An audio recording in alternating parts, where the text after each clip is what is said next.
What's up, guys? I'm the Nearsighted gamer. Thanks for coming to see me.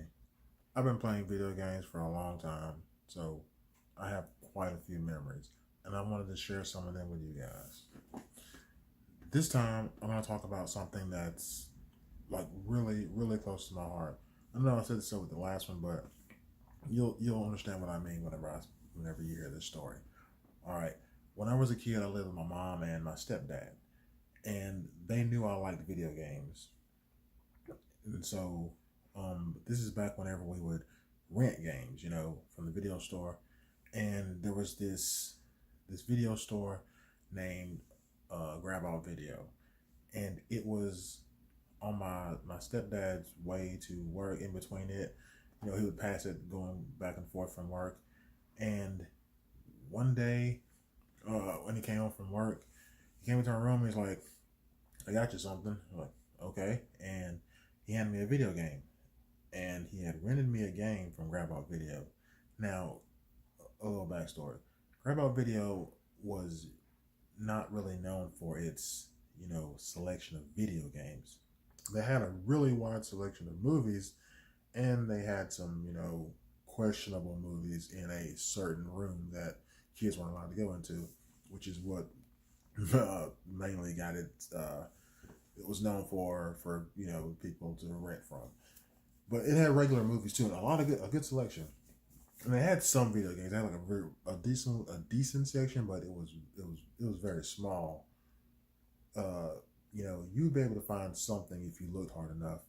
For example, the first time that I rented from there, I got Mega Man 3, which isn't the best Mega Man. It's Mega Man 2, of course. But if you're a kid and you're getting a game, like whatever. Came into my room, he's like, "I got you something." Okay, what? Like, and he handed me a game. He had went and rented me a game from there on his way home. He thought about me and he rented me a game. I was like, "Oh man, this is so cool." Now, I know that he doesn't know jack about video games, but it's still a video game that I didn't have to pay for, that didn't know I was getting at the time, that I was gonna be able to play at least that night and probably the next day or next couple of days. I got it, and when he handed it to me, it was Dash Galaxy in the Alien Asylum. I had never heard of this game, so that was first red flag that I had never heard of it. I was pretty in the know about video games. I mean, we didn't have the internet, but we had magazines in school, so I knew a decent amount about it. I never heard of it, and so like, cool, thanks. And I started playing it. Man, it was one of the worst games I ever played on Nintendo. I didn't mention it was a Nintendo game, of course. It was one of the worst games. It was basically one of those top-down puzzle room type games.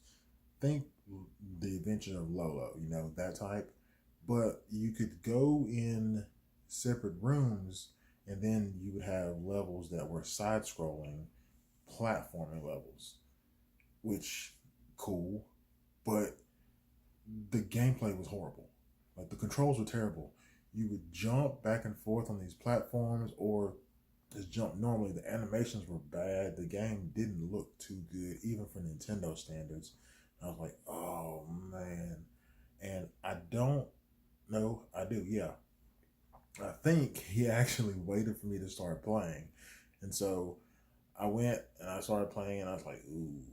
And I didn't let that show. I just acted like I was figuring it out, and which I was at the time, and didn't know not that I didn't know what I was doing, but I didn't make it seem as bad as it was to him when he was there. And then he left, and I was like, oh man. But it it was pretty bad. Now, my stepdad is no longer alive, and so this is a memory that will always stick with me because his heart was in the right place, and he did something so nice for me. He went and got this game. He didn't know anything about games. He probably looked at the front of the box and it looked cool, which is what a lot of kids went by whenever they chose video games. So you can't fault him for that. And he thought that maybe this was cool, he'll like it. And I played it. I played the crap out of it. I tried my best to learn it. You can, you try to make the best of what you have. Like whenever you rent a game on your own that sucks, and you're like, well, I'm stuck with this game for the weekend. I better just buckle down and play it. Try to find something good about it. Try to make, the bad seem good. Try to find new ways to play the game. Try to see if it's one of those games that's so bad that it's funny parts of it, things you can make fun of. Just try to get some entertainment out of the game. That's what I tried doing. But first of all, that style of game, not the platforming, the 2D platforming, that's me. But the the overworld, the top down puzzle parts, not really, not really what I was interested in, not really what I was interested in. And the controls were just so bad, man. I mean, terrible. Uh, that always stuck with me because that was the first time that I'd heard of that game, seen that game. I didn't hear anybody else talk about that game, and I haven't heard anybody else talk about it, like even on podcasts when they talk about older games. I haven't even heard about it then. It's just a game that just appeared, and for that reason, due to this instance, uh, it'll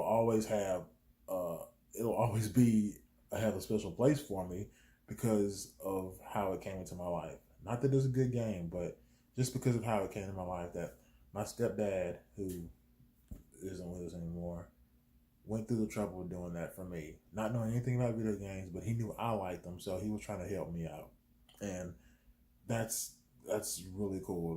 That's why that sticks with me. I'll always think about that, and that's one of the good memories that I have involving gaming. It's associated with him because there's not too many because he didn't play games, but that was really cool, and that's one that will always stick with me. Thanks for watching, guys. Make sure to come back next time for more of my gaming memories. As always, be excellent to each other. See you, peoples.